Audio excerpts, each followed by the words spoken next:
आवाज नहीं भाई।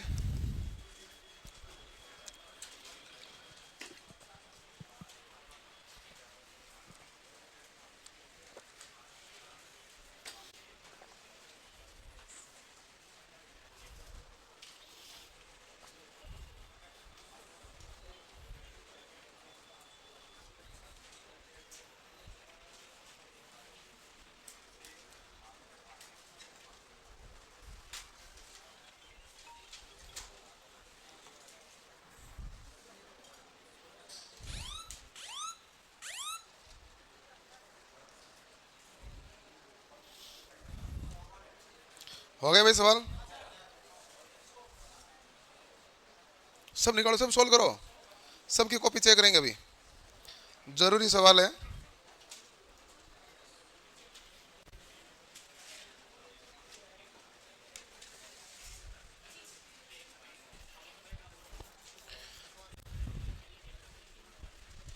कितना आया?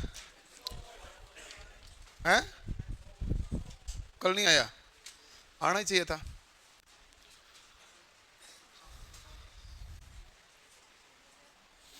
किसी लेव वाइंडिंग 8 पोल वाले आर्मेचर में 800 चालक है, तो पहली बात तो आपको यह बोला गया है कि वाइंडिंग कौन सी है भाई? लेप। और लेप वाइंडिंग का मतलब हो गया कि समांतर पथों की संख्या पोलों की संख्या के बराबर होती है। और ये बराबर कितना है भाई? 8। ये तो संख्या क्या हो गई? 8। ठीक है, ओके। दूसरा आता है हमारे पास कि चालक कितने हैं इसमें भाई? जेड बराबर 800।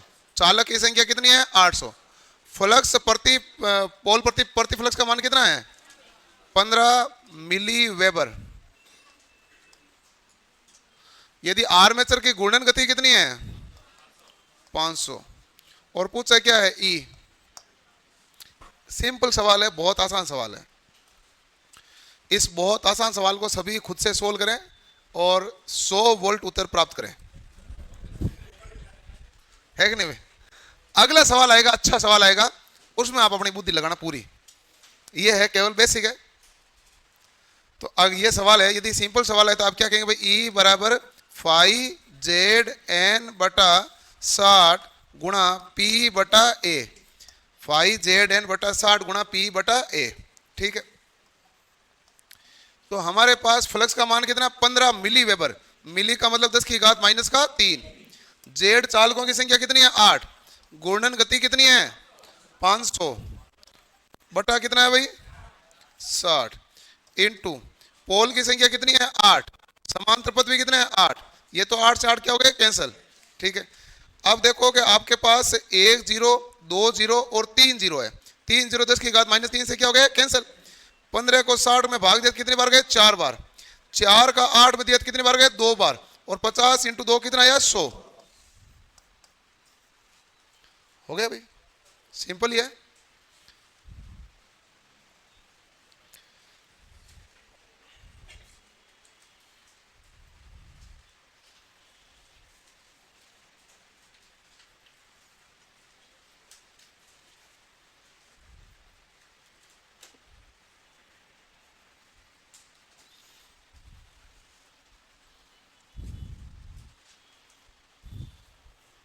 अगला सवाल है,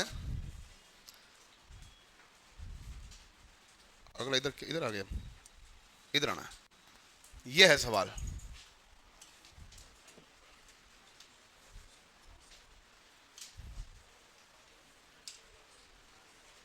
करो भाई सॉल्व। क्या चाहिए? पेन? ये है ना हाथ में, इसको 2 पेन दो भाई, सॉल्यूशन कर दो इसका। सूत्र वही है, ई बराबर 5ZN बटा 60 गुणा P बटा A। बस आपको आराम से सोल्व करना है।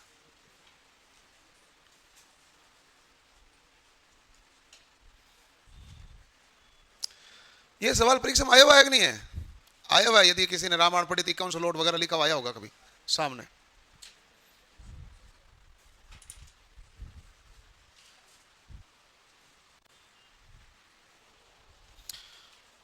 मॉड्यूल 4 कंप्लीट हो गए। कंप्लीट क्या हो गया? कंप्लीट से ज्यादा कंप्लीट हो गया वो। क्यों भाई? मॉड्यूल 4 तो कंप्लीट से ज्यादा कंप्लीट हुआ है। सिलेबस में नहीं था, हेल्पर वाले में जिससे ज़्यादा हो गया, और बाकियों के तो हो ही गया पूरा, छोड़ा तो उसमें कुछ है नहीं।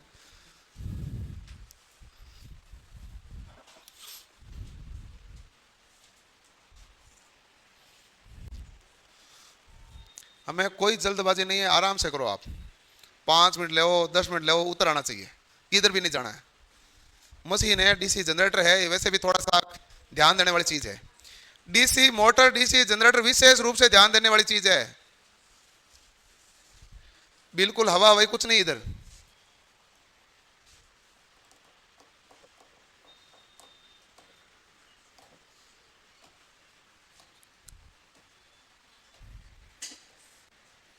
कितना उतराया? बट्टा में बता दो, बट्टा में चलेगा अपने, भाग नहीं जा रहा होगा, मैं समझ गया आपके। वो आगे होगा नीचे 51 या 510 ऐसा कुछ आगे होगा। हाँ तो मान लिया भाग नहीं जा रहा, बट्टा बता दो, भाग अपने सीखना नहीं, बट्टा बता दो। है 0.00735, 7.35 मिली वेबर हो गया। यही हो रहा है क्या? आया कुछ नहीं आया। देखो भाई, आपको ज्ञात करना है फ्लक्स E बराबर क्या होता है, फाई जेड एन बटा 60 गुणा P बटा A, यही है। अब आप बताओ ये 375 किसका मान है?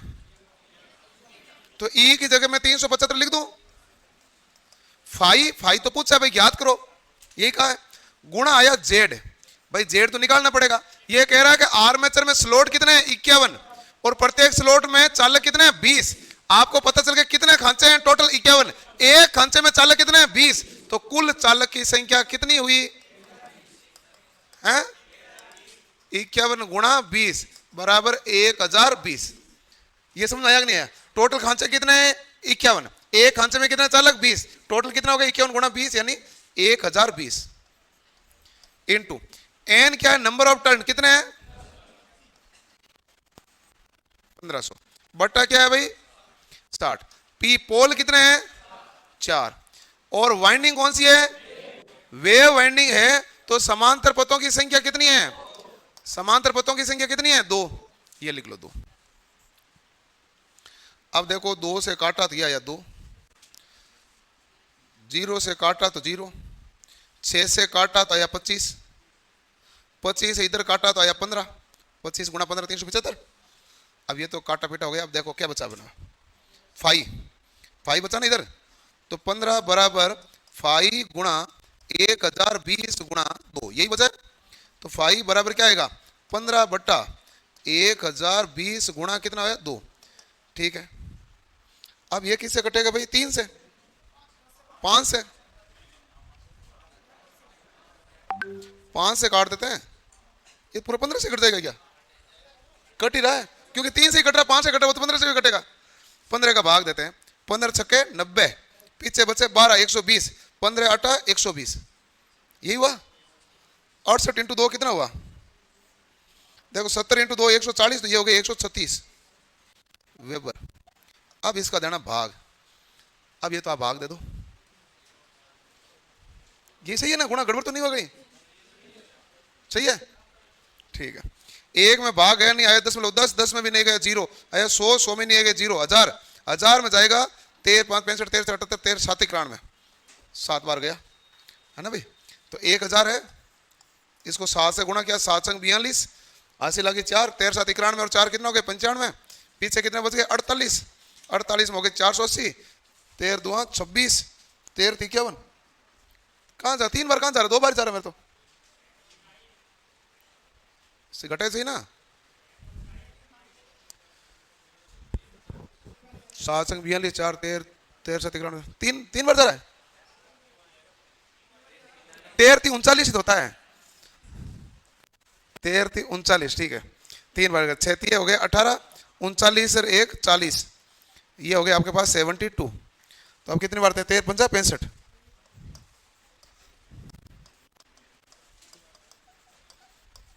ये लो भाई, ओके भाई।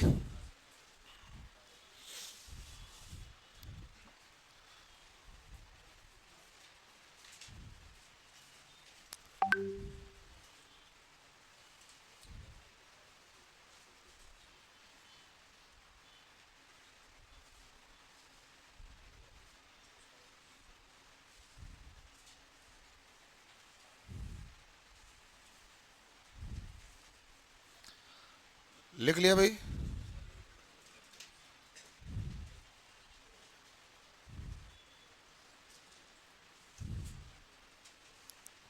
लिख लो।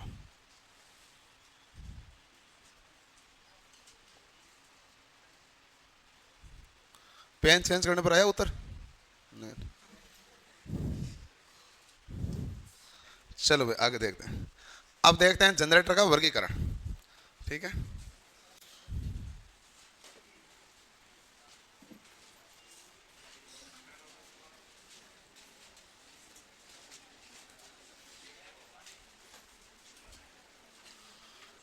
वैसे जनरेटर वर्गीकरण कितने प्रकार? दो प्रकार से क्या? एक तो है बाह्य उत्तेजन, एक स्व उत्तेजन। बाह्य उत्तेजन भी एक प्रकार से स्व उत्तेजन ही होता है वैसे तो, लेकिन हम दोनों को ध्यान से देख लेते हैं क्या है मामला भाई।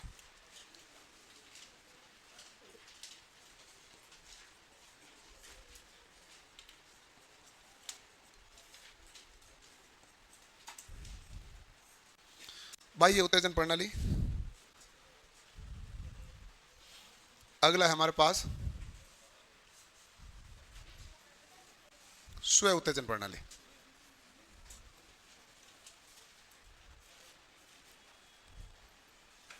बाह्य उत्तेजन का मतलब है कि जनरेटर को प्रारंभ में उत्तेजना बाह्य स्रोत द्वारा प्रारंभ की जाएगी, यह बाह्य स्रोत द्वारा प्रदान की जाएगी। तो बाह्य स्रोत द्वारा उत्तेजना प्रारंभ करना। बाह्य स्रोत में आप क्या लगाएंगे बेटी?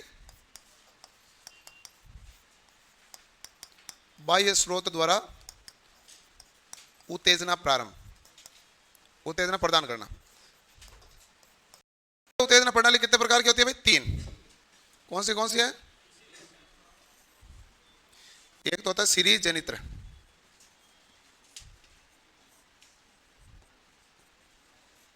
दूसरा होता है संट, और तीसरा हमारे पास होता है कंपाउंड। कंपाउंड हम क्या कहते हैं? यौगिक जनित्र। जो हमारे पास कंपाउंड होता है ये कितने प्रकार का होता है भाई? दो। एक होता है कम्युलेटिव कंपाउंड, कम्युलेटिव कंपाउंड।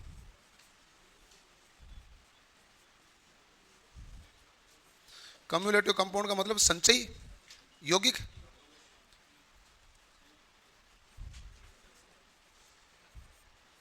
संचयी यौगिक। और दूसरा कौन सा होता है भाई?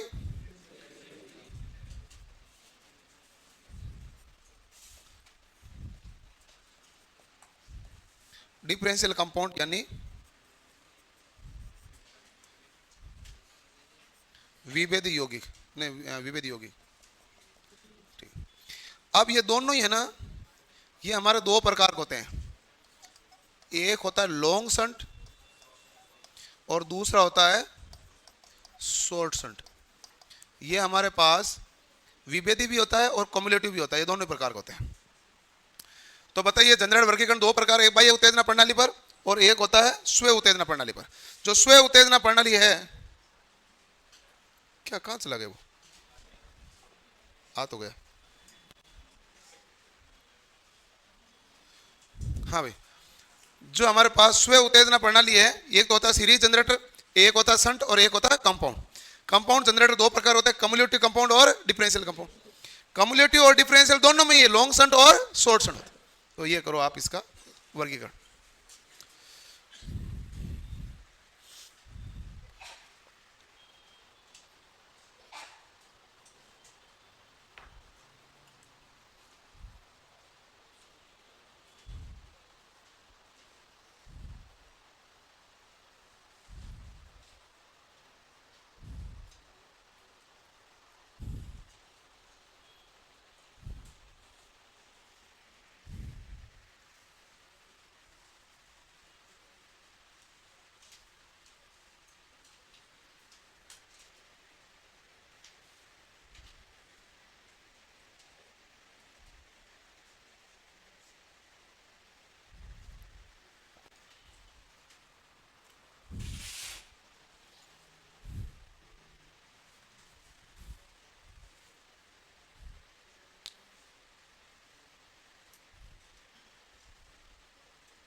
लिख लिया भाई।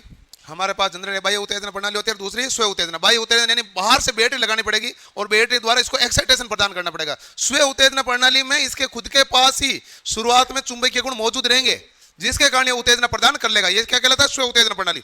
और स्व उत्तेजना प्रणाली में भी चुंबक खत्म हो जाए, खुद के पास चुंबकीय गुण है, खत्म हो जाए तो क्या करना पड़ेगा? बैटरी लगानी पड़ेगी। तो ये वही बन जाएगा, क्योंकि उत्तेजना तो प्रारंभ में चाहिएगी। तो ये पहले से ही पोल अपने पास चुंबकीय गुण रखेगा।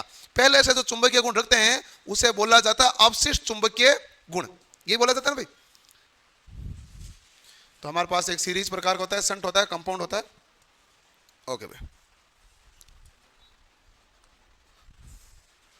अब हम देखते हैं वाइंडिंग के चिन्ह।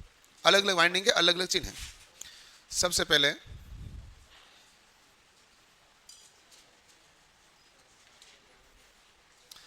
ये वाइंडिंग के चिन्ह है, लेकिन चिन्ह समझ में आएगा टर्मिनल के नाम से। इधर A1 है, इधर A2 लिखा हुआ है। बताओ कौन सी वाइंडिंग है? Armature winding. कौन सी वाइंडिंग है? आर्मेचर। अभी नोट मत करो भाई, देख लो। आर्मेचर वाइंडिंग किससे पहचान हुई भाई? ठीक है, आर्मेचर वाइंडिंग में जो प्रतिरोध है उसका मान क्या आएगा भाई? 1 ओम से कम। आर्मेचर वाइंडिंग प्रतिरोध का मान क्या होता है? 1 ओम से कम होता है। ठीक है, तो आर्मेचर वाइंडिंग में तार कैसे काम लेगा? मोटा तार, कम लपेटे वाला ही होगा।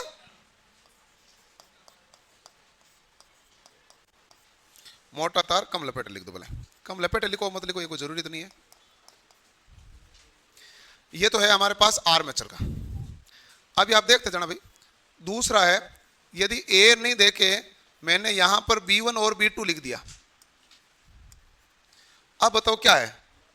कौन सी वाइंडिंग है? हैं? एक और लिख देते हैं भाई।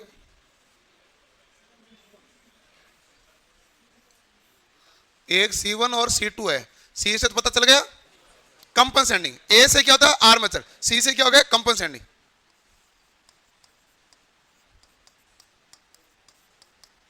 कंपनसेंडिंग वाइंडिंग। तो ये हमारे पास कौन सी वाइंडिंग होती है? Interpole winding. अभी इंटरपोल हमने लगाए ही नहीं, आगे हम लगाएंगे इंटरपोल वाइंडिंग। सबसे पहली बात हम कहते हैं इंटरपोल वाइंडिंग कहां पर स्थापित होती है? बताओ भाई। पोल फेस पर स्थापित होती है। कहां पर होती है? यानी पोल फेस क्या होता है? पोल सुई होता है। पोल सुई सूख आकारित फेस कहलाएगा। तो पोल फेस। ए आपके पास वाले को खड़ा करना इसको। हाँ तू इधर मेरे पास आ गया।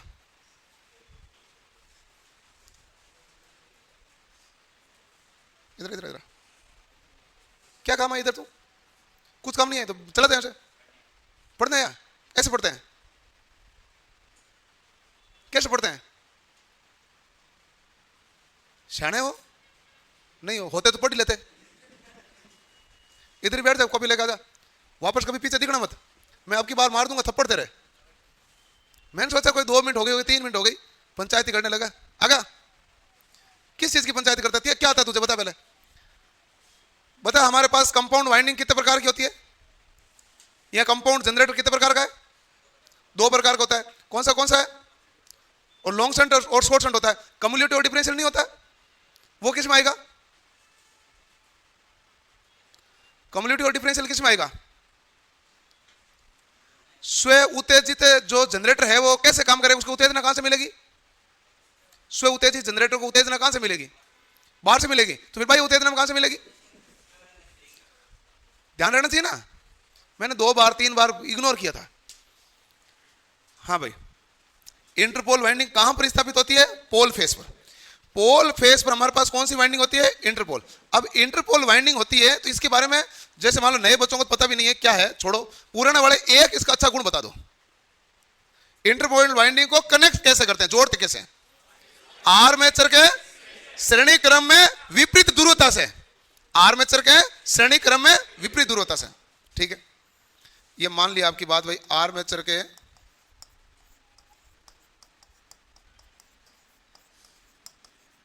श्रेणी क्रम में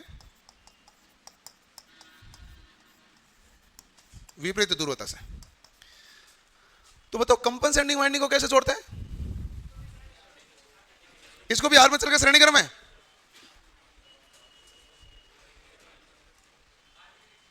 आर्मेचर के श्रेणी में समान ध्रुवता से विपरीत ध्रुवता से? वो भी विपरीत ध्रुवता है, ये भी विपरीत ध्रुवता है। कन्फर्म हो? अरे सही बात है, ऐसे होता है। इसका कार्य होता है कम्यूटेशन कम करना, और इसका कार्य होता है विचुंबकीय प्रभाव को खत्म करना। दोनों का काम अलग अलग है, जोड़ते वैसे ही है, इसलिए हाँ कंफ्यूजन नहीं होना है। आर्मेचर के श्रेणी क्रम में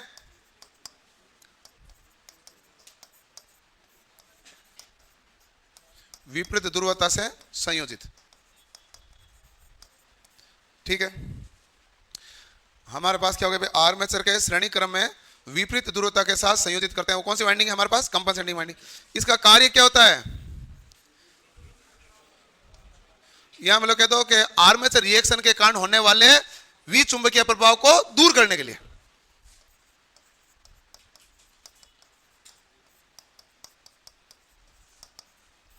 आर्मेचर रिएक्शन के कारण होने वाले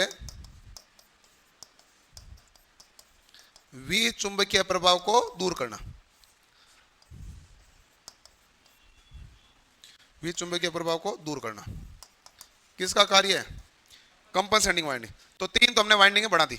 चलो भाई अगला चौथा एक और बनाते हैं वाइंडिंग। अब की बार मैं लिख देता हूं D1 और D2। क्या लिख दूं भाई? D1 और D2। कौन सी वाइंडिंग है? सीरीज वाइंडिंग है। कौन सी वाइंडिंग होती है? सीरीज वाइंडिंग है। सीरीज वाइंडिंग में तार मोटा होगा पतला होता है? हैं? मोटा तार होता है। मोटा तार कम लपेटे, मोटा तार कम लपेटे, लेकिन इसका मान 1 ओम से कम नहीं होता, उसका मान 1 ओम से कम होता है। क्यों कम होता है? इसका क्यों नहीं होता है? क्योंकि ये समांतर में बहुत ज्यादा जुड़ जाते हैं। अब जैसे मान लो एक तार है 20 होगा और 20 तार समांतर में जुड़ गए, मान कितने हो गए? 1। तो समांतर में बहुत ज्यादा जुड़ जाते हैं, इसलिए होता है वो। तो अगला हमारे पास आता है, अब देखो यहां पर भाई ऐसे एक टर्न तो ज्यादा दिखाए नहीं दिखाए कोई जरूरी नहीं है। ये E1 लिखे, ये क्या लिख रहा है? E2। E1 और E2 कौन सी वाइंडिंग होती है? शंट। ये कौन सी वाइंडिंग है? Shunt winding. Shunt winding. और इसमें क्या होता है भाई? पतला तार अधिक लपेटे होंगे। पतला तार होगा तो लपेटे क्या होंगे? ज्यादा, और मोटा तार होगा तो लपेटे क्या होंगे? कम। बस करो वाइंडिंग। ऊपर लिख दो वाइंडिंग के प्रकार, हेडिंग लिख देना वाइंडिंग के प्रकार।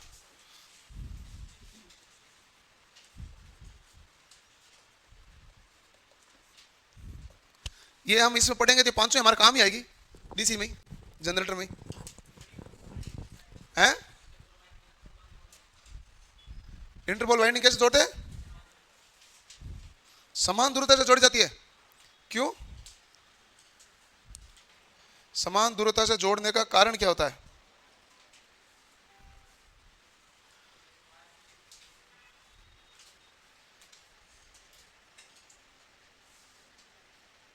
विपरीत जोड़नी चाहिए, नहीं तो चलो इसको देखेंगे भाई।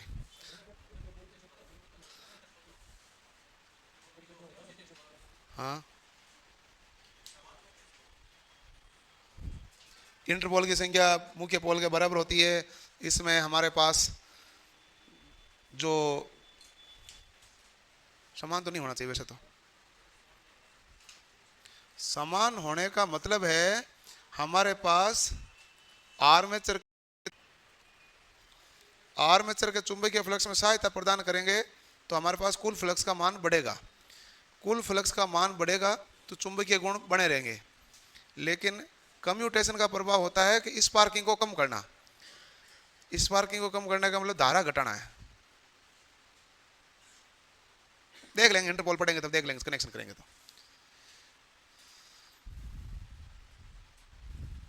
एक साथ इतना पढ़ने पर बोझ बढ़ गया, कोई बात नहीं, दिवाली छुट्टियों में बोझ उतार लेना, हल्का कर लेना।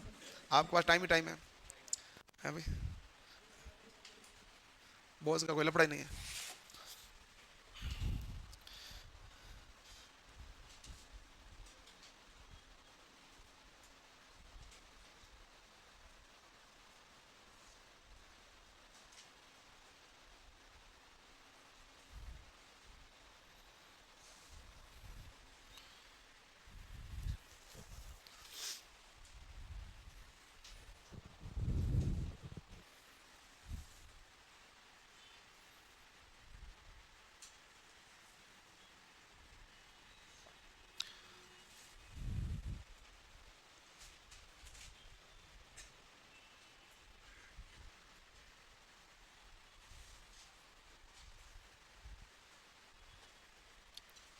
16 तारीख तक क्लास लगेगी, 16 तारीख के बाद वापस अगली क्लास लगा देते हैं 24 को, 24 को ये होगी। 24 को क्या बार है? 23 को तो भाई दूज वगैरह होगा ना, ऐसा कुछ। 22 का है, 23 को है, 3 का है, देख लें भाई, मुझे नहीं पता कि भाई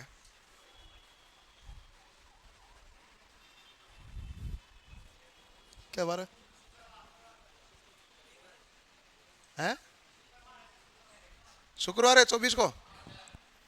हाँ तो 24 को लगा लेते हैं क्लास।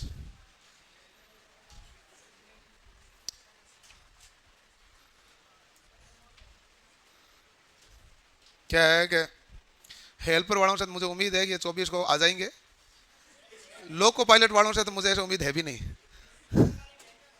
है। हेल्पर वाले नहीं आएंगे क्या? फिर वो लोको पायलट से मुझे कंफर्म है ये मुझे मंडे से पहले दिखेंगे नहीं, ये कंफर्म है। ये तो क्या एग्जाम किसी के मत आया हुआ होता ना, वो तो फिर भी आ जाता है, इसके एग्जाम तो भी क्या किसी के मत नहीं है ना।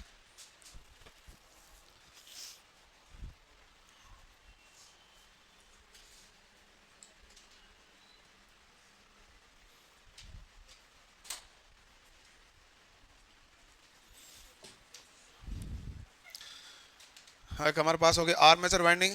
इसमें आर्मेचर का प्रतिरोध का मान क्या होता है भाई? 1 ओम से कम। इंटरपोल वाइंडिंग पोल फेस पर स्थापित है। कंपनसेटिंग वाइंडिंग आर्मेचर के श्रेणीकरण विपरीत ध्रुवता से, सीरीज वाइंडिंग और शंट वाइंडिंग।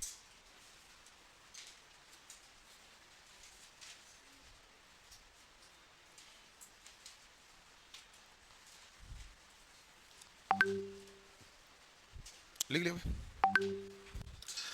अब देखो भाई, जरूरी चीज ये है कि अब जो पढ़ेंगे उसमें लगेगा केवीएल के इक्वेशन है, और अब हमें कॉन्सेप्ट को ध्यान में रखते हुए ही जनरेटर का वर्गीकरण पढ़ सकते हैं, नहीं तो जनरेटर वर्गीकरण पढ़ना थोड़ा टिपिकल हो जाएगा। हर जगह आपको कॉन्सेप्ट को ध्यान ही रखना है, क्योंकि केवीएल का तो इक्वेशन लगना ही लगना है, बिना केवीएल तो बनेगा नहीं कोई समीकरण नहीं, तो केवीएल द्वारा ही काम करना है।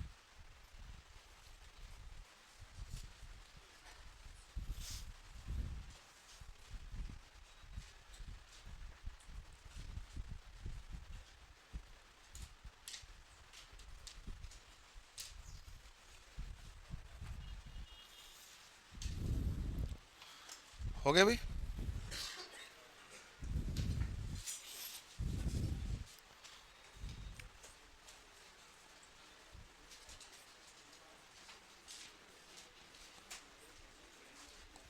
आवाज नहीं भाई। बाह्य उत्तेजना प्रणाली जेनित्र। बाह्य उत्तेजना प्रणाली में क्या करता है कि आपको बाह्य बैटरी के द्वारा सप्लाई देनी पड़ेगी।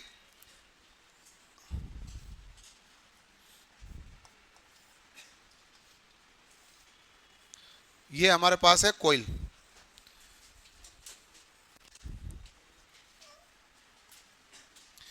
यहां से आप जो देंगे धारा, इसे हम कहेंगे फील्ड धारा। फील्ड कोयल के अंदर हमारे पास क्या जाएगा भाई? धारा का प्रवाह होगा। धारा का प्रवाह होने के कारण इसमें जब धारा का प्रवाह होता है तो हमारे पास क्या उत्पन्न हो जाएगा भाई? फ्लक्स। तो हमारे पास यहां मिलेगा हमें फ्लक्स, तो फ्लक्स मिलेगा। अब जो फ्लक्स है, क्या इसको मैं कम ज्यादा कर सकता हूं? अभी तो नहीं कर पाऊंगा, अभी तो वोल्टेज सीधा लगा हुआ है, उतने फ्लक्स है। यदि इसको कम ज्यादा करना है तो मुझे क्या लगाना पड़ेगा? रियोस्टेट। यदि मैंने रियोस्टेट जोड़ दिया तो मैं फ्लक्स को मान को कम तथा ज्यादा कर सकता हूं। तो ये हमारे पास है रियोस्टेट। तो रियोस्टेट का कार्य क्या है? फ्लक्स के मान में परिवर्तन करना।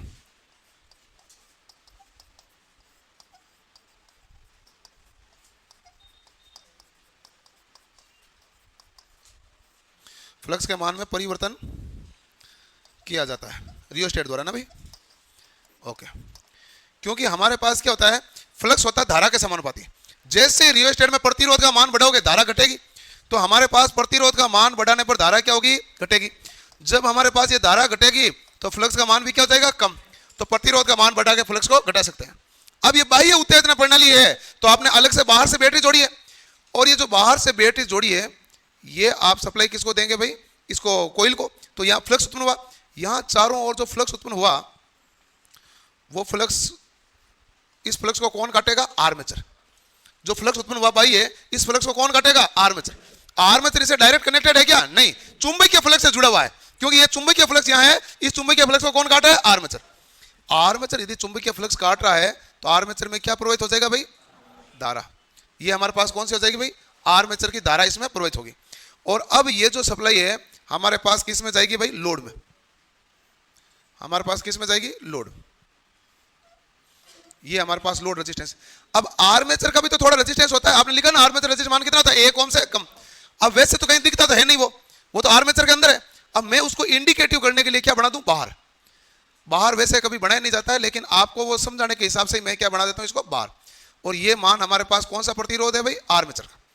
और वैसे वो आर्मेचर के अंदर ही होता है, लेकिन आपको चिन्ह वगैरह सबको दिखाना है, इसलिए मैंने ये बनाया। ये हमारे पास कौन सी धारा आर्मेचर निकलने वाली? आई है। लोड में धारा जाएगी, उसे हम क्या कहेंगे? I L. ठीक है, तो बताइए बाह्य उत्तेजना प्रणाली किसे कहते हैं? आर्मेचर को उत्तेजना प्रदान करने के लिए बाह्य विद्युत सप्लाई की आवश्यकता होती है। आर्मेचर को उत्तेजना प्रदान करने के लिए बाह्य विद्युत सप्लाई की आवश्यकता है कि नहीं है? तो इसे कहते हैं बाह्य उत्तेजना प्रणाली। आर्मेचर को उत्तेजना प्रदान करने के लिए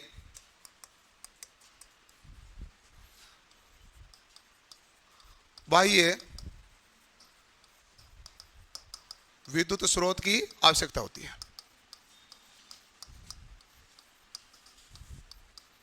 ये बाह्य उत्तेजना प्रणाली है, यानी इसको उत्तेजित करने के लिए बाहर आपने सप्लाई लगाई, इसलिए कौन सी उत्तेजना प्रणाली होगी? बाह्य। जो बाह्य उत्तेजना प्रणाली के कारण यहां जब कोइल में आप धारा दोगे तो ये क्या उत्पन्न करेगा? चुंबकीय फ्लक्स। अब इस फ्लक्स के मान को नियंत्रण करने के लिए क्या लगाओगे? रिएस्टर। ये फ्लक्स के मान को नियंत्रण करेगा। जैसे इस फ्लक्स को आर्मेचर द्वारा काटा जाता है तो आर्मेचर में क्या उत्पन्न हो जाएगा? ईएमएफ। और आर्मेचर में ईएमएफ उत्पन्न होगा, वो हमारे पास क्या होता है भाई? ई। और उत्पन्न होता है, जनरेट होता है, ईजी लिखूंगा मैं। जनरेट को क्या लिखूंगा? ईजी। और मोटर आता है बैक ईएमएफ है तो ईबी लिखूंगा। ठीक है, और यहां से हमारे पास बाहर निकल रहा प्लस, ये हो गया माइनस। अब ये हमारे पास क्या है कि एक प्रकार से जो पावर को लॉस करते हैं, तो ये हमारे पास जहां धारा एंटर होगी वो प्लस, बाहर निकलेगी माइनस, जहां एंटर होगी प्लस और बाहर निकलेगी माइनस। केवीएल में यही तो रूल है। लोड में जहां धारा प्रवेश करती है वो क्या होता है? प्लस, जहां से बाहर निकलती है वो माइनस। ठीक है भाई, अब इसमें आप इक्वेशन लगाओ। बाहर निकलने वाला निशान कौन सा है? प्लस का ईजी है कि नहीं है? इसमें आगे बाहर निकलने निशान कौन सा? Minus. I A R A. Minus क्या भाई? आई ए आर ए। ठीक है, आगे जाओगे बाहर निकलने निशान कौन सा? माइनस। कौन सा है? I L R L. वैसे तो आप जानते हैं आई ए और आई एल क्या है? यहां सेम ही है, चेंज थोड़ी है, श्रेणी क्रम में क्या है? सेम। ठीक है, बराबर क्या हो गया भाई? जीरो। अब ये हो गया बराबर जीरो। अब आप देखो ईजी बराबर क्या होगा? उधर भेजे हम तो I L into R L हमारे पास क्या हो जाएगा? V L. तो उधर भेजा तो ये हमारे पास क्या है? V L. और ये माइनस है, उधर जाएगा तो ये भी क्या होगा? प्लस आई ए आर ए। यहां तो ये लिख दो, लेकिन ये तो इसका मतलब है उत्पन्न विद्युत वाहक बल लोड से तो ज्यादा ही होगा, क्योंकि जितना उत्पन्न हुआ पूरा पूरा लोड पे थोड़ी आया, लोड पे तो कम आया। अब यदि मान लो मुझे लोड वोल्टेज का मान पूछा जाए तो यहीं से देख लो वी एल, तो केवल वी एल को उधर भेज दूं, इधर क्या बचेगा? E G minus I A R A. कोई गड़बड़ तो नहीं है? सबसे ज्यादा आपके ये काम आता है, लेकिन कई बार ईदी पूछता है, कई बार वीएल पूछता है, लेकिन निकलेगा तो इसी इक्वेशन से ना भाई। ठीक है, ये केवीएल की इक्वेशन द्वारा प्राप्त होता है।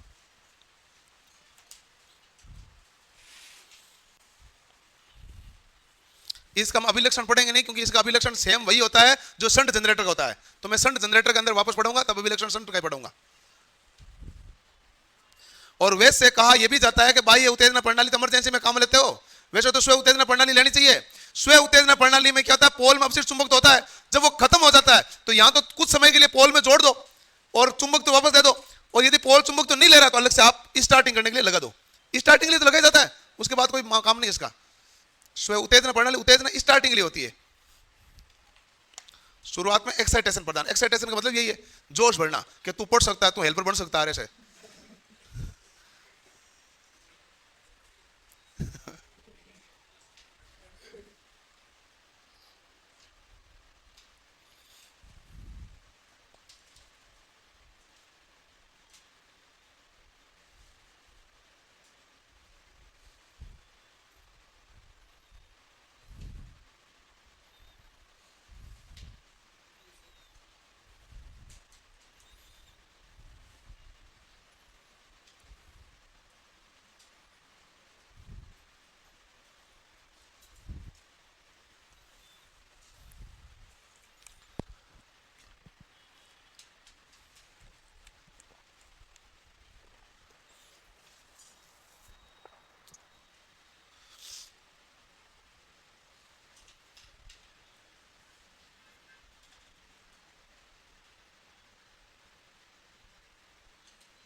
बाह्य उत्तेजना प्रणाली के लिए आपको आर्मेचर को उत्तेजना बाह्य स्रोत द्वारा प्रदान करनी पड़ेगी। इसके लिए बाह्य बैटरी लगाई, बैटरी की धारा किसमें गई भाई, कुंडली में, तो क्या उत्पन्न हुआ फ्लक्स, उस फ्लक्स को किसने काटा, आर्मेचर ने, तो आर्मेचर में उत्पन्न हुआ ईएमएफ, और ईएमएफ के कारण जो धारा आई वो किसको गई, लोड को।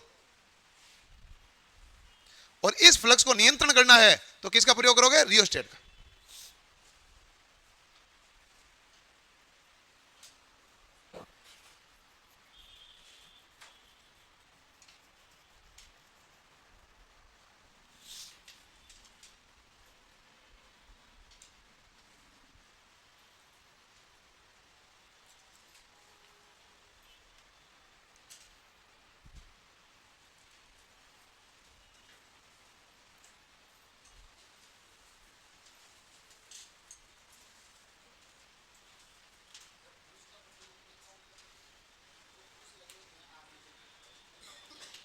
होता है शंट जनरेटर में, उसके कारण एक वोल्टेज ड्रॉप आएगा, वो 2 वोल्ट के आसपास होता है।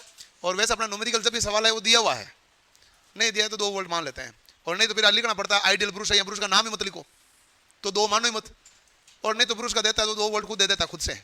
आप देखना 2 सवाल आए हुए हैं, 2 खुद से दिए हुए हैं, तो ब्रूस के कारण ड्रॉप तो आएगा ना भाई।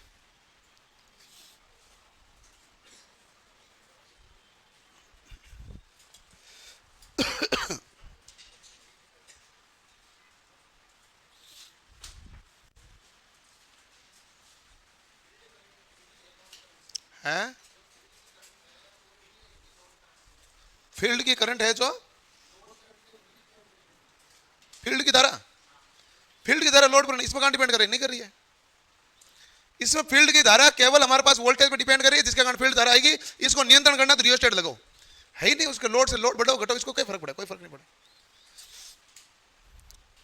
सीरीज में लोड के कारण फील्ड की धारा, लोड की धारा सेम होती है, वहां प्रभाव होती है। शंट में भी फील्ड की धारा निर्भर नहीं करती है, सीरीज में करती है। हो गया भाई। देखो भाई, एक तो बात यह है कि आपने भूल गए होंगे, आपने डायग्राम बनाया था कि ये है हमारे पास स्टेटर, और इस स्टेटर के साथ ये हमारे पास क्या है, पोल, ठीक है। तो ये हमारे पास है। अब ये आर्मेचर इसको कहीं भी टच कर रहा है क्या, नहीं कर रहा है। तो आर्मेचर के चालक हैं, ये कहां से विद्युत वाहक उत्पन्न करेंगे, इन पोलों में जो चुंबकीय क्षेत्र उत्पन्न हुआ इसको काटेगा, इसको काटने से इसमें ईएमएफ उत्पन्न होगा। पोलों के कारण चुंबकीय फ्लक्स उत्पन्न होगा कि नहीं होगा। एक तो पोल का खुद का अपशिष्ट चुंबक होगा, एक आपने इसके ऊपर वाइंडिंग जोड़ी, फील्ड वाइंडिंग। फील्ड वाइंडिंग का कार्य क्या है, चुंबकीय क्षेत्र उत्पन्न करना। जो चुंबकीय क्षेत्र उत्पन्न हुआ उस चुंबकीय क्षेत्र को कौन काटेगा, आर्मेचर। आर्मेचर कैसे काटेगा, पकड़ के आपको घुमाना पड़ेगा, इसे हम क्या कहते हैं, यांत्रिक ऊर्जा। तो आपको यांत्रिक ऊर्जा देनी पड़ेगी, तो ये आर्मेचर काटेगा, तो इस कारण आर्मेचर में ईएमएफ उत्पन्न होगा। और जो ईएमएफ उत्पन्न होगा आर्मेचर में, वो हम कार्बन ब्रश लगा के लोड को सप्लाई प्रदान करेंगे, यही तो कार्य करेंगे। लिख लिया भाई, ओके। अगला होता है स्व उत्तेजित जनित्र।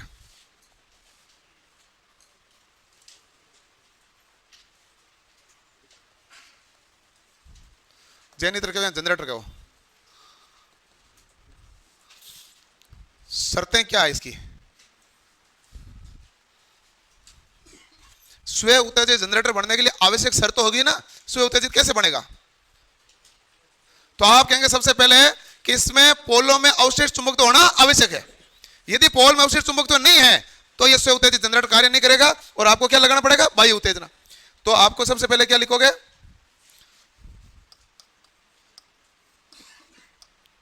पोलों में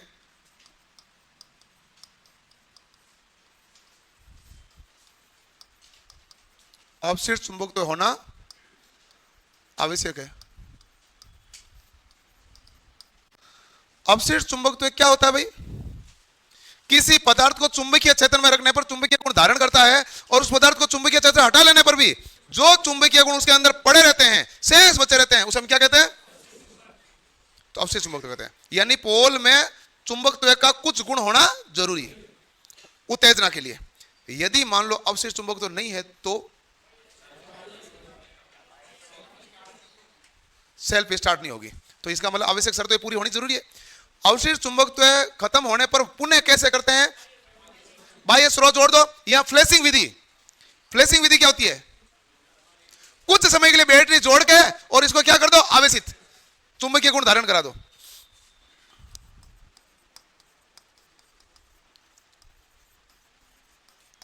अपशिष्ट चुंबकत्व है खत्म होने पर फ्लेसिंग विधि द्वारा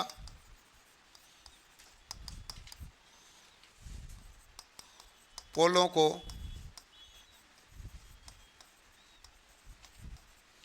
चुंबकीय फ्लक्स कह दो या गुण कह दो, गुण प्रदान किया जाता है। एक तो शर्त यह है, दूसरी शर्त बताओ भाई।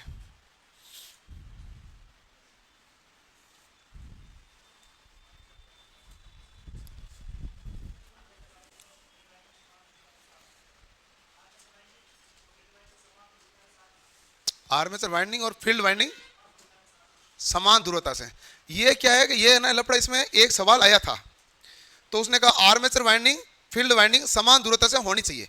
हम भी कहते हैं भाई ठीक है होनी चाहिए, होगा तो क्या होगा, दोनों चुंबकीय फ्लक्स एक ही दिशा में जाएगा। लेकिन आर्मेचर वाइंडिंग हमारी बात क्यों मानेगा? आर्मेचर वाइंडिंग हमारे उसी दिशा में नहीं होता है, तभी तो हमारे पास वो चुंबकीय विक्षोभ लाता है कि आर्मेचर द्वारा उत्पन्न फ्लक्स मुख्य फ्लक्स से क्या होता है, विपरीत दिशा में। इसके कारण तो हमारे पास चुंबकीय विक्षोभ आर्मेचर रिएक्शन आया। तो ये तो भाई होना तो चाहिए, होता तो अच्छी बात है, लेकिन ये नहीं भी है फिर भी काम तो चल ही सकता है। आवश्यक शर्त यह है कि फील्ड वाइंडिंग द्वारा उत्पन्न चुंबकीय फ्लक्स की दिशा अवशिष्ट चुंबकत्व के द्वारा उत्पन्न फ्लक्स की दिशा के समान होनी।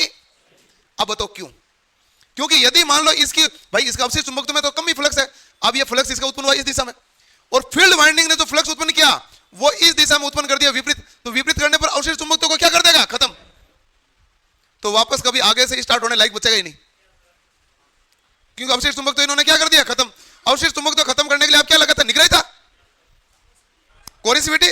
निग्रहिता क्या होता है, विपरीत दिशा में बल, विपरीत दिशा में बल, वही क्या कहलाती है, निग्रहिता। तो ये निग्रहिता का काम हो जाएगा। इसलिए सबसे जरूरी एक ही बात समझ में आई है कि अवशिष्ट चुंबकत्व के द्वारा जो फ्लक्स उत्पन्न होता है उसी दिशा में फील्ड वाइंडिंग का फ्लक्स होना जरूरी है। लेकिन यदि ये ऑप्शन में नहीं आए और ये आ जाए कि आर्मेचर और फील्ड वाइंडिंग को एक दिशा में करो, आपको एक दिशा में करोगे अच्छी बात है भाई, हमें कंपनसेटिंग वाइंडिंग की जरूरत नहीं पड़ेगी, नहीं तो फालतू में कंपनसेटिंग वाइंडिंग लगानी पड़ती है। तो आप ये कहेंगे 2 नंबर पॉइंट पे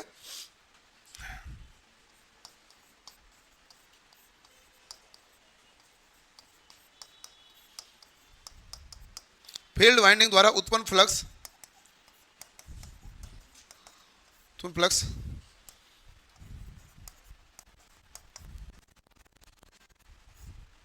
अवशिष्ट चुंबकत्व के फ्लक्स की दिशा में होना चाहिए।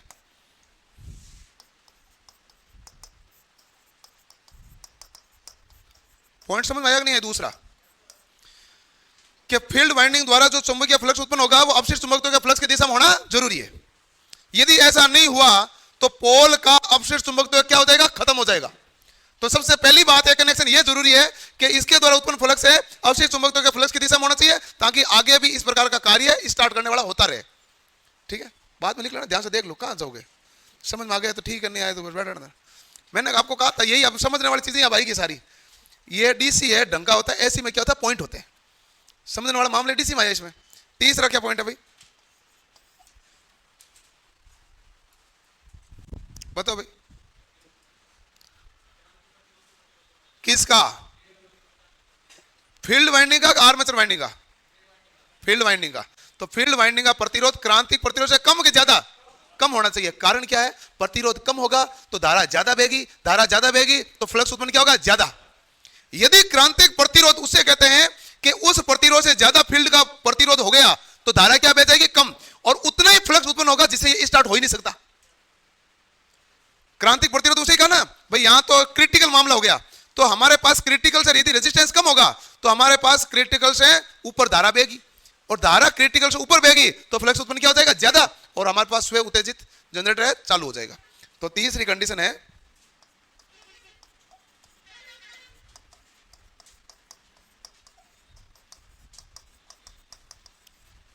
फील्ड वाइंडिंग का प्रतिरोध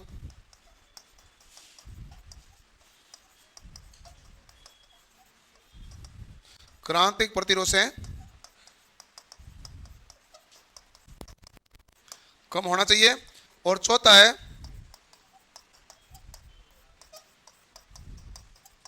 आर्मेचर की गति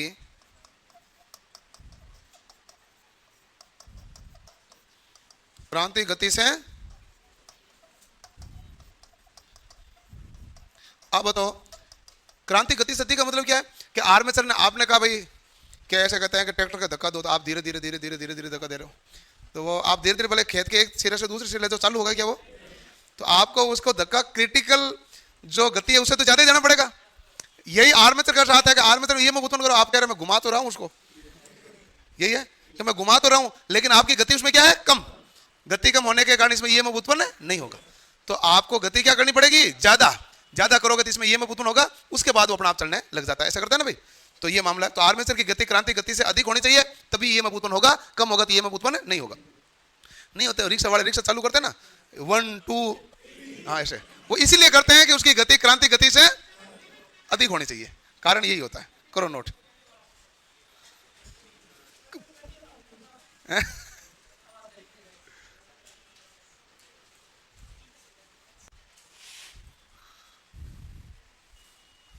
लिखो भाई।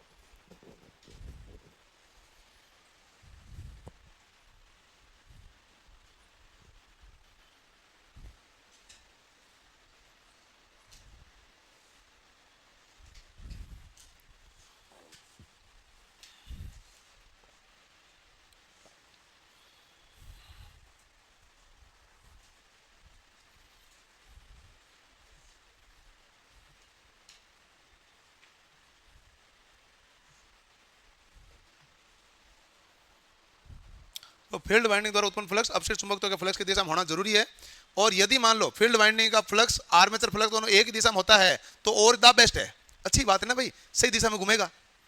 इन दोनों में से किसी एक ही दिशा बदलने पर विपरीत घूमने लग जाएगा, और क्या फर्क होता है इसमें। लेकिन स्व उत्तेजित के लिए जरूरी कंडीशन तो यही है, फील्ड वाइंडिंग या आर्मेचर वाइंडिंग में किसी एक के टर्मिनल बदलने पर दिशा क्या हो जाएगी, मोटर में होती है कि नहीं होती है, जनरेटर में हो जाएगी।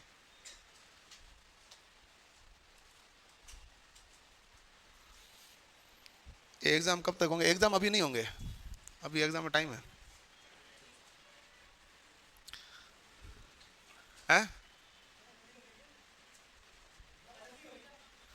एग्जाम अभी हो नहीं रहे,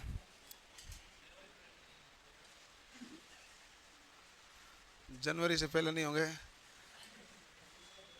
पता नहीं भाई। ये तुम्हारे एग्जाम आएंगे सारे माते आएंगे, इधर लोको पायलट, इधर ये इधर वो, ऐसे ही होता है अपने, जब भी एग्जाम आते हैं माते आते हैं सारे, एक एक करके आते नहीं ना।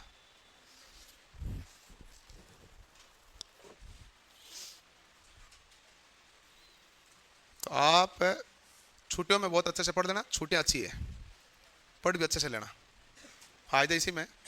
इसमें यह भी निर्णय हो जाता है कि भाई जो नहीं पढ़ेगा वो, और जो पढ़ेगा अंतर आ जाता है ना, कौन किसे आगे जाएगा, यह भी निश्चित हो जाता है। क्रांतिक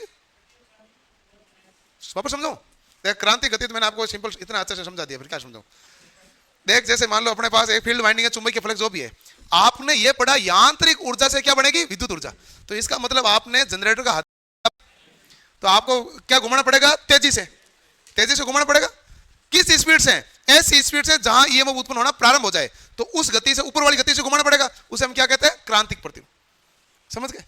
आपने स्वदेश मूवी देखी है शाहरुख खान वाली, जिसमें वो बाहर रहता है, नासा में काम कर रहा होता है, फिर वो गांव आता है, फिर कहता है गांव में लाइट वाइट है नहीं, तो वो कहता है यार लाइट वाइट नहीं है तो हाइड्रो पावर प्लांट लगा देते हैं, पर अपन यहाँ नहर नदी तो बह रही है, तो उसने वो अपने दोस्त को फोन करता है, सारा चीजें मंगाता है ताकि हाइड्रो प्लांट लगाते हैं। तो पानी एक जगह इकट्ठा होता है, फिर उस पानी को वो पाइप के द्वारा ऐसे मटके से रखते हैं ना, ऐसे कुछ रखते हैं कि एक जगह लाते हैं पूरा, ताकि प्रेशर के साथ पानी को इसके ऊपर गुजारा जाए।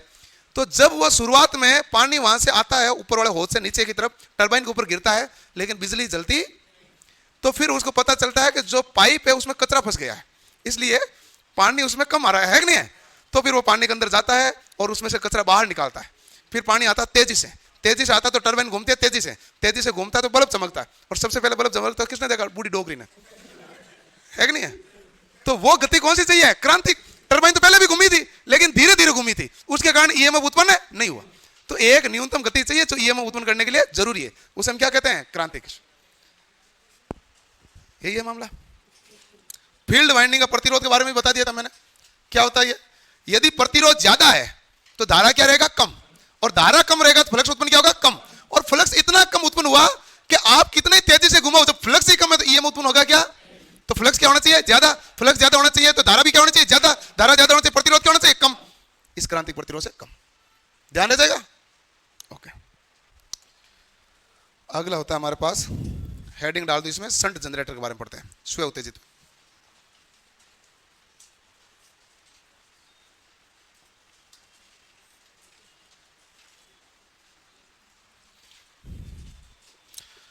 क्या हो गया? तुम्हारा पंखा नहीं चल रहा, लाइट नहीं चल रही, क्या नहीं चल रहा? 3 जन तो आगे अलग अलग आदमी।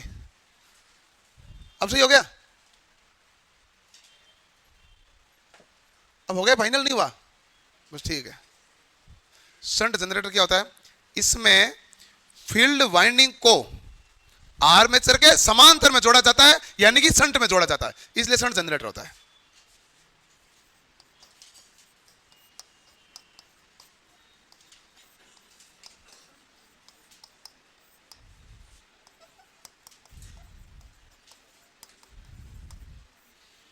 आर्मेचर के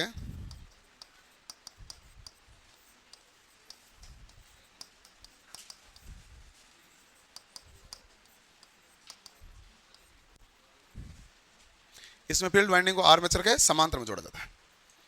क्या हुआ? तेरे क्या है? तो 2-3 बार तो हो गया। किसकी आवाज कम आ रही है?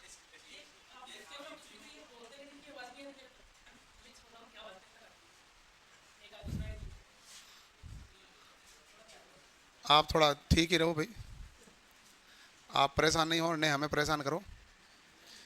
मैं देखो आर्मेचर का ही ना, मैं ये मैं रेजिस्टेंस बना रहा हूं, जबकि ऐसा बना हुआ होता नहीं है। आप मुझे ऐसा नहीं कहना कौन सा लगा दिया, मैं केवल आपको केवीएल समझाने के लिए लगा रहा हूं, बाकी तो ये आर्मेचर के अंदर है। ठीक है, तो ये हमारे पास है आर्मेचर। ओके, और आर्मेचर के समांतर क्रम में कौन क्या लगा हुआ भाई आपने? Shunt winding. शंट वाइंडिंग यानी फील्ड वाइंडिंग शंट वाइंडिंग है। और यहां हमने क्या जोड़ा? इसको लोड। ठीक है, तो ये हमारे पास है फील्ड वाइंडिंग। फील्ड वाइंडिंग का रेजिस्टेंस मैं आर एफ बोल दूं, ठीक है। लोड का रेजिस्टेंस है तो क्या बोल दूं? R L. और आर्मेचर का रेजिस्टेंस है तो क्या बोल दूं? R A. आर्मेचर से जो धारा निकलेगी वो मेरे पास क्या कहलाएगी? आई ए। क्या कहलाएगी? अब ये जो आई ए यहां पर आएगी तो इस बिंदु पर 2 भागों में बंटेगी कि नहीं बंटेगी? क्योंकि आने वाली धारा बराबर, इधर जो धारा जाएगी वो फील्ड वाइंडिंग में जाएगी तो फील्ड धारा, और लोड वाइंडिंग में जाएगी तो वो क्या होगी? लोड धारा। इसका मतलब यही हुआ कि आर्मेचर धारा का मान जो है वो फील्ड धारा प्लस लोड धारा है। इसमें कोई कंफ्यूजन है क्या भाई? ये तो बराबर है। तो आर्मेचर की धारा है जो फील्ड धारा प्लस लोड धारा, यानी आने वाली धारा बराबर। तो इस नियम को क्या कहते हैं? केसीएल। तो ये हमारे पास कैसे पता चला? केसीएल द्वारा, किरचॉफ करंट लॉ। अब देखो कि यहां पर जो वोल्टेज उत्पन्न होगा, इस वोल्टेज का नाम क्या है? VL। इस वोल्टेज को अपन क्या कहते हैं? और समांतर में वोल्टेज क्या होता है? एक समान। तो ये हमारे पास वोल्टेज VL है तो ये भी क्या रहेगा? VL, और ये भी क्या रहेगा? VL। तो इसका मतलब मैं ये कह दूं कि यहां पर VL वोल्टेज उतना ही होगा जो शंट वोल्टेज है, बराबर ही होगा, क्योंकि समांतर में वोल्टेज क्या होगा? बराबर। इसमें धारा प्रवाहित होगी, वो हमारे पास कौन सी धारा है? फील्ड धारा। फील्ड धारा आ रही ना IF। तो बताइए कि हमारे पास पूछ ले फील्ड धारा का मान ज्ञात करो, तो मैं कहूंगा फील्ड धारा बराबर VL बटा RSH। लोड वोल्टेज है वही शंट वोल्टेज है, दोनों वोल्टेज क्या है? बराबर। कौन सा क्रम है? समांतर क्रम। तो इसलिए फील्ड धारा का मान क्या आएगा? लोड वोल्टेज बटा शंट प्रतिरोध। सॉरी, शंट कहां? ये शंट लिखो ना, RF क्या लिखो? SS लिख दूं मैं, कंफ्यूजन नहीं करेंगे भाई, SH लिख देते हैं। ठीक है, तो ये हमारे पास शंट प्रतिरोध, क्योंकि शंट वाइंडिंग है तो शंट प्रतिरोध लिख दिया। आइए बराबर VL बटा RSH। ओके, यहां तक कोई कंफ्यूजन है क्या भाई? ये तो आगे समझ में, क्योंकि वोल्टेज समांतर में क्या होता है? बराबर, इसलिए फील्ड धारा आएगी VL बटा RSH। ओके, अब एक अगला मामला है कि हमारे पास ये R का प्रतिरोध बदलेगा क्या? नहीं बदलेगा। नहीं बदलेगा तो इसमें धारा बदलेगी क्या? नहीं। और धारा नहीं बदलेगी तो इसका मतलब है कि यहां फ्लक्स का मान क्या रहेगा? नियत। या फ्लक्स का मान क्या रहेगा? नियत। ठीक है, क्योंकि समांतर में वोल्टेज बराबर ही होते हैं, जो यहां वोल्टेज है वही वोल्टेज यहां है, तो वोल्टेज बराबर तो धारा ही बराबर रहेगी।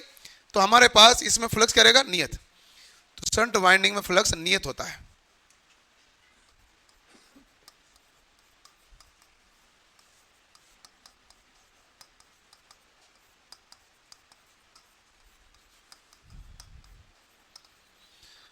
इट मींस फाई हमारे पास क्या मान आया भाई? नियत। अब हमें लगाना यहां पर कौन सा लगाना है? केवीएल। यहां प्लस धारा हुई माइनस, यहां प्लस आया माइनस। अब लगाओ केवीएल, और यह उत्पन्न कितना करेगा वोल्टेज भाई? ईजी।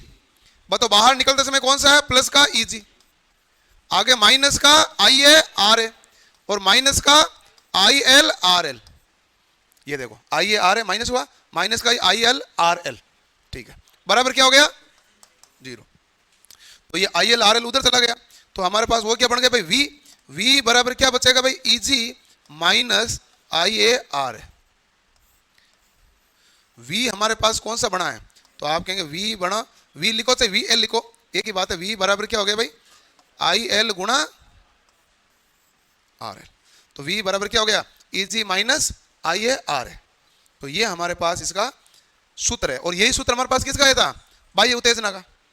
बाह्य उत्तेजना में भी यही आया, इसमें भी यही आया। करो नोट।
ये क्या है?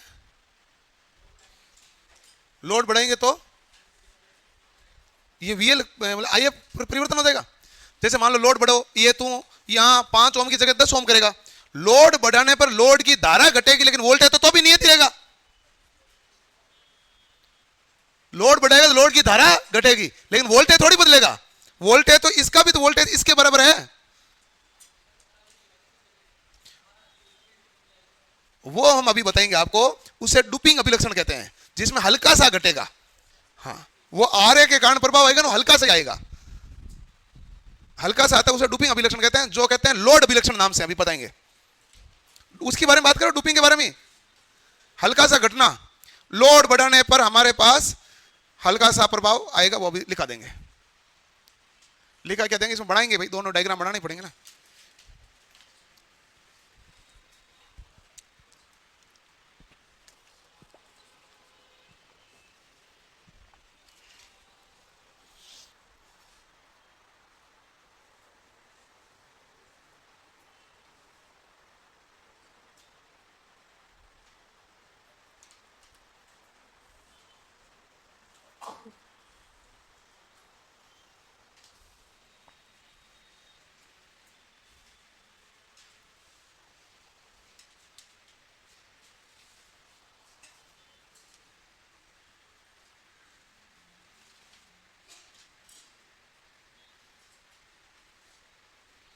एग्जाम में क्वेश्चन कैसे पूछते हैं? सीधे पूछते हैं, ऐसे ही पूछते हैं डायरेक्ट। ये सूत्र पूछे हुए हैं, ये सूत्र पूछे, इन सूत्रों पर न्यूमेरिकल पूछे हुए हैं, सब पूछे हुए हैं। इसमें एक और पूछा हुआ, आईए का मान क्या आएगा बताओ भाई। तो आप कहेंगे आईए निकालना, तो आईए वाला को इधर ले आऊं तो क्या हो जाएगा, ईजी माइनस वी एल कर दूं बटा क्या हो गया आर है, यहां चाहे बने वी बोल दो, ये भी पूछा हुआ है। इसीलिए तो कह रहा था इक्वेशन आएगी, इक्वेशन के लिए पूरा सावधान नहीं रहना जरूरी है।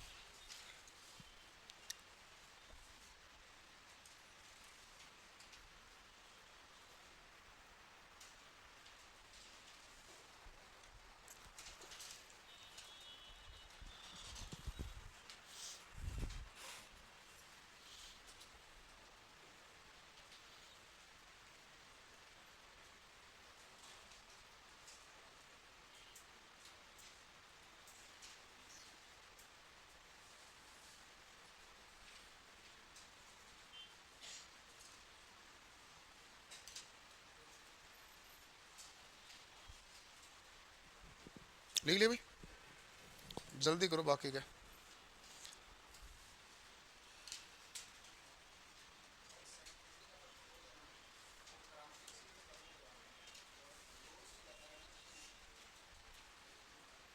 किसका? इसका वो आगे बताएंगे, एक कंडीशन आएगी जब अपन मोटर कहते हैं ना, मोटर के टाइम इस प्रकार की चर्चा की जाती है कि यदि मान लो हमारे पास फील्ड का प्रतिरोध कम होगा, यानी कि नो लोड पर चालू करना है, कहने का मतलब ये है बिना लोड के चालू करेंगे, बिना लोड के चालू करेंगे तभी इधर धारा जाएगी, धारा जाएगी तभी चुंबकीय फ्लक्स उत्पन्न होगा, नहीं तो हमारे पास क्या है कि इसमें इतनी धारा जाएगी नहीं तो चुंबकीय फ्लक्स उत्पन्न हो नहीं पाता है।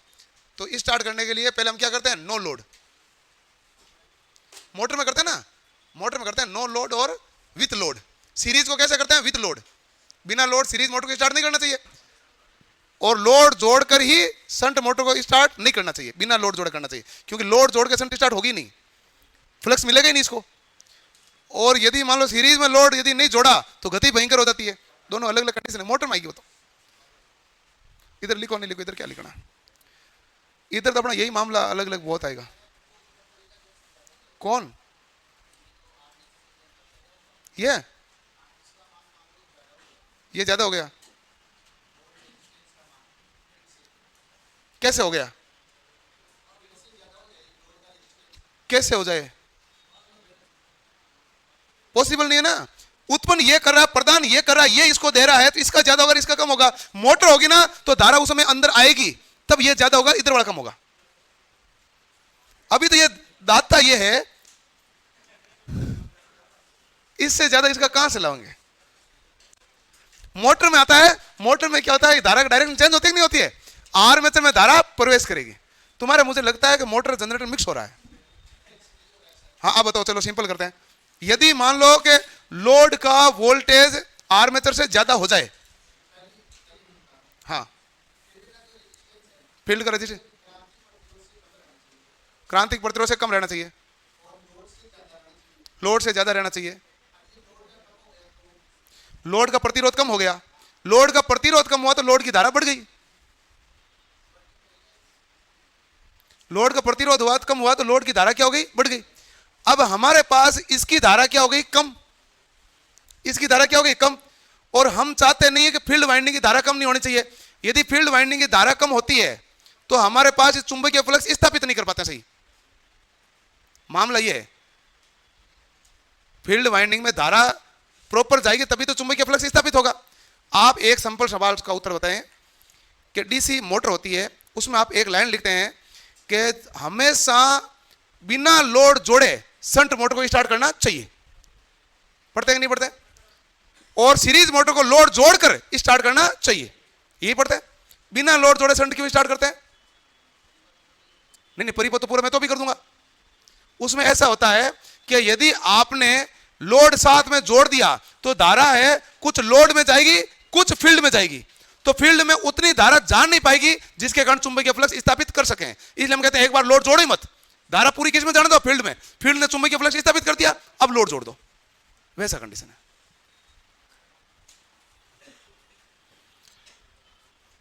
अगला हमारे पास आता है इसमें नो लोड अभिलक्षण, यानी कि इसमें लिख दो DC generator, DC shunt generator के अभिलक्षण कितने होते हैं? 2।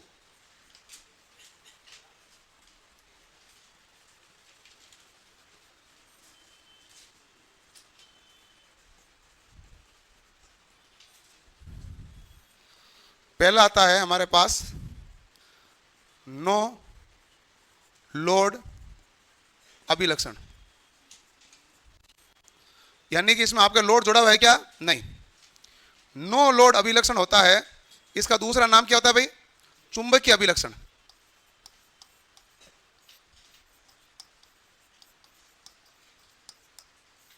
चुंबकीय अभिलक्षण या फिर हाँ ओपन सर्किट। अच्छा सीधा शॉर्ट बोला नहीं, खुला परिपथ, ओपन सर्किट, बिल्कुल सही है, खुला परिपथ अभिलक्षण। अब ये दोनों ही नाम क्यों आई इसका देखो, तीनों नाम का कारण बता दूं। नो लोड का मतलब तो लोड लगाओगे नहीं, खुला परिपथ है, जब लोड लगाओगे नहीं तो परिपथ है कि लोड की तरफ क्या रहेगा? खुला। और चुंबकीय अभिलक्षण इसलिए है कि केवल चुंबकीय गुणों पर कार्य करेगा, लोड वोल्टेज का तो लेना देना ही नहीं है। आपने ईजी आईएफ दिया और ईजी प्राप्त किया, ये वो मामला होता है। तो ये हमारे पास होता है नो लोड अभिलक्षण। नो लोड अभिलक्षण में क्या होता है?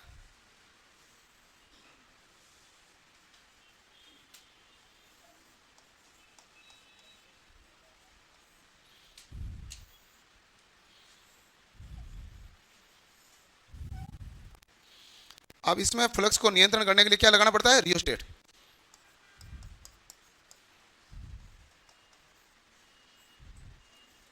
ये तो खुला इधर तो, ठीक है। अब ये जो अभिलक्षण किसके बीच बनेगा? किसके बीच बनेगा भाई? ये अभिलक्षण फील्ड धारा एवं फील्ड धारा आईएफ एवं जो हमारे पास आर्मेचर द्वारा उत्पन्न विद्युत वाहक बल ईजी के बीच होता है।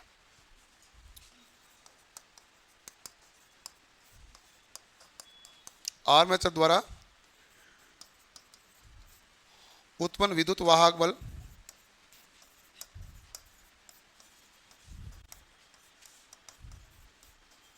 ईजी के बीच। अब देखो कि मैंने आपको यह कहा था कि जैसे बाह्य उत्तेजना पड़ते हैं ना, जैसे बाह्य उत्तेजना पड़ते हैं वैसे हमारा शंट जनरेटर होता है। अब ये जो मैं ग्राफ बनाऊंगा यहां से थोड़ा कम समझ में आएगा, मैं बाह्य उत्तेजना बना देता हूं तो आपको तुरंत समझ में आ जाएगा। ये बाह्य उत्तेजना मैंने बना दी, ठीक है। यहां मैंने क्या लगा दिया भाई? वोल्टेज। और यहां मैंने क्या लगा दिया? आर्मेचर, ठीक है। तो बताओ यहां पर मैं धारा बढ़ाऊंगा तो यहां पर ईजी का मान क्या होगा? फ्लक्स क्या होगा? बढ़ेगा। तो आप बताओ कि हमारे पास है जो फ्लक्स है वो किसके समानुपाती है भाई? धारा के, है कि नहीं है? और फ्लक्स बढ़ेगा तो हमारे पास क्या बढ़ेगा भाई? ईजी। फ्लक्स बढ़ेगा तो क्या बढ़ेगा? जैसे मैं फील्ड की धारा बढ़ाऊंगा तो फ्लक्स बढ़ेगा, फ्लक्स बढ़ेगा तो क्या बढ़ेगा? ईजी, ठीक है। तो अब हमारे पास एक ग्राफ कैसे बनता है? ये होता है आई एफ और ये होता है ईजी। शुरुआत हमारे पास यहां से होती है इस प्रकार से,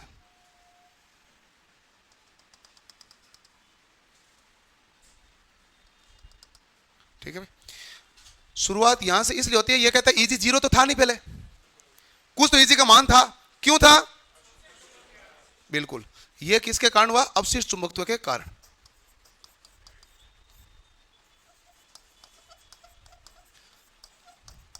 अब देखो अपशिष्ट चुंबकत्व यहां से शुरू हो गया। अब जैसे जैसे इसमें धारा का मान बढ़ा, धारा बढ़ने पर ये फ्लक्स का मान क्या होगा? फ्लक्स का मान बढ़ने से ईजी क्या हुआ? तो आप कहेंगे भाई जैसे जैसे धारा बढ़ी फ्लक्स बढ़ी, फ्लक्स बढ़ी तो ईजी बढ़ा। लेकिन एक बिंदु ऐसा आया जहां पर अब यहां पर आपने और धारा बढ़ाई, तो धारा बढ़ाने पर फ्लक्स क्या हो गया भाई? नियत। ये चुंबकीय गुण होता है। फ्लक्स नियत हो गया, ईजी तो ऑटोमेटिक क्या हो गया? नियत। फ्लक्स नियत होता है, जो फ्लक्स नियत होता है उसे हम क्या कहते हैं? सैचुरेशन। तो इस बिंदु को हम कहते हैं संतृप्तता बिंदु।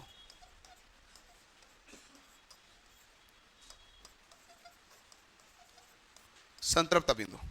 तो ये हमारे पास कौन सा अभिलक्षण है भाई? No load. लोड नहीं है, कौन सा है? No load. इसे चुंबकीय अभिलक्षण भी कहते हैं, क्यों? केवल चुंबकीय फ्लक्स के गुण के कारण उत्पन्न हुआ, केवल चुंबकीय गुण ही लगा, बाकी तो हमारे पास बाह्य परिपथ तो काम ही नहीं आया। तो इसलिए इसे चुंबकीय अभिलक्षण भी बोलते हैं और खुला परिपथ परीक्षण भी बोलते हैं। करो नोट इसको।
आसपास नहीं आ रहा, कुछ भी सुनाई नहीं, इतनी देर में मैं आपको होठों से समझाऊं, सुना इनको पहले भी नहीं था।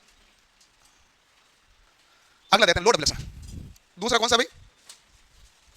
एक नो लोड, दूसरा हो गया लोड विलक्षण, लोड कैरेक्टरिस्टिक, इसको हम बोलते हैं बाह्य अभिलक्षण।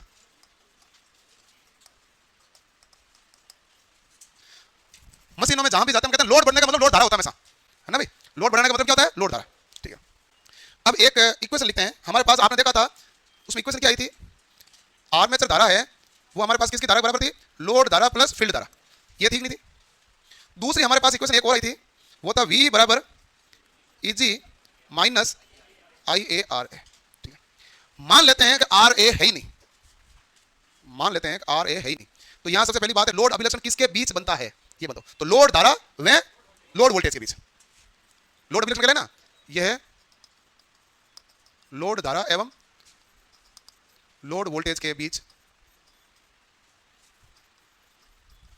होता है, लोड अभिलक्षण के बीच है। लोड धारा क्या कहलाती है? IL, और लोड वोल्टेज क्या कहलाता है? VL। ठीक है, शुरुआत में ये मान के चलते हैं कि हमारे पास आर्मेचर है ही नहीं, मान लो आइडियल कंडीशन है। आइडियल कंडीशन का मतलब है कि आर्मेचर रेजिस्टेंस क्या हो गया? 0। तो Eg बराबर V आया नहीं आया? तो आइडियल कंडीशन होती है तो भले लोड में कुछ भी चेंज करो, हमारे पास उत्पन्न विद्युत भाग क्या होता है? Eg, और यही रहता है लोड पर वोल्टेज भी क्या मिलता है? Eg, जो उत्पन्न होगा वही मिलता है। लेकिन हम जानते हैं, एक मिनट काट दिया, ज्यादा काट दिया, ये तो Eg, लेकिन हम जानते हैं कि हमारे पास ये प्रैक्टिकल मामला है, तो इसमें लोड बढ़ाते हैं। क्या करेंगे भाई? लोड बढ़ाते हैं।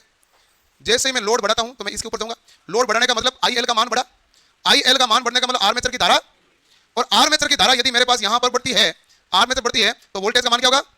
अरे भाई ऐसे है, पहले 100 में से 2 जा रहा था, अब 100 में से कितना माइनस होगा? 3, 100 में से कितना माइनस होगा? 4, 100 में से कितना होगा? 5, यानी IA गुणा RA का मान बढ़ा। तो ये पहले 100 में 2 कितना है? 98, अब कितना होगा? 97, अब क्या होगा? 96। जैसे जैसे धारा का मान बढ़ेगा वोल्टेज क्या होगा? ठीक है, तो आप कहेंगे तो इसके बाद इसकी कंडीशन बढ़ गई हमारे पास ये वाली, लोड बढ़ा तो लोड धारा बढ़ी, लोड धारा बढ़ने में आर्मेचर की धारा बढ़ी, आर्मेचर की धारा बढ़ने से वोल्टेज क्या हो गया? घट गया। तो ये वोल्टेज हमारे पास है जो इस प्रकार से आया। ये जो प्रभाव है इतना घटा, ये किसके कारण घटा? IA गुणा RA, इसे क्या कहते हैं? IA गुणा RA। और इसी को हम क्या कहते हैं? इस अभिलक्षण को क्या कहते हैं? इसे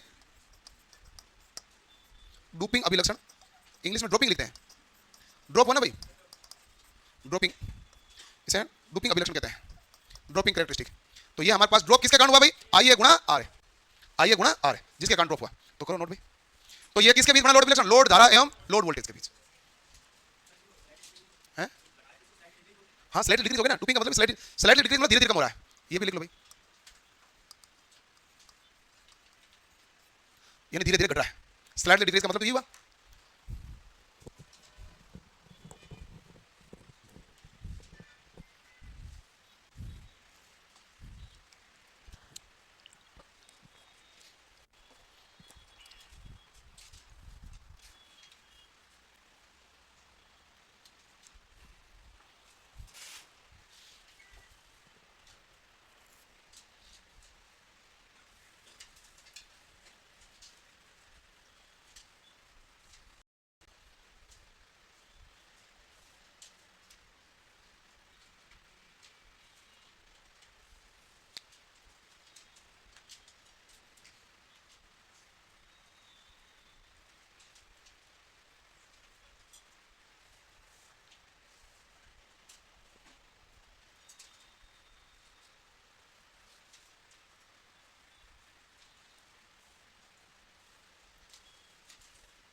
हो गया भाई, ये लोड धारा एवं लोड वोल्टेज के बीच होता है। और कौन सा अभिलक्षण है? बाह्य अभिलक्षण।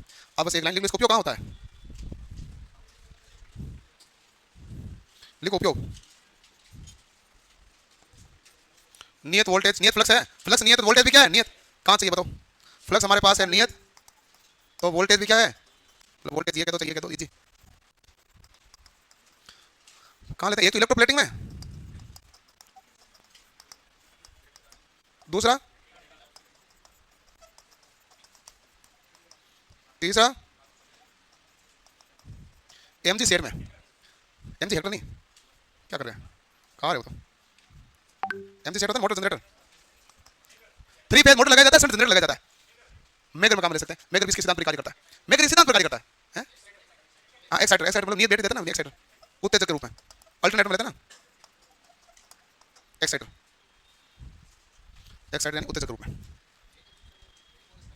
मेकर किस सिद्धांत पर कार्य करता है? डीसी जनरेटर के सिद्धांत पर करता है। किस तरह करता है? शंट जनरेटर की तरह करता है। लॉजिक उसका ये है मेकर का, इतना ही। नहीं कुछ नहीं आता, इतना आता है कि मेकर किस सिद्धांत पर कार्य करता है? जनरेटर के सिद्धांत पर, डीसी जनरेटर। कुछ सवाल नहीं है। इतना आगे क्यों जाए? आगे अपने पास एक जनरेटर हुआ, यही भारी पड़ रहा है, क्यों जाए आगे? क्यों भाई?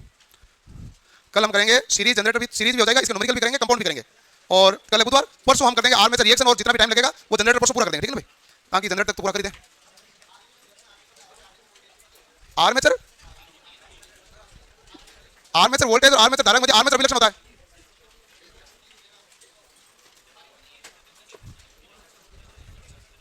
लेकिन आर्मेचर विलक्षण काम बनाते नहीं है, बना सकते हैं, ऐसा कोई दिक्कत नहीं है। लो ठीक है भाई।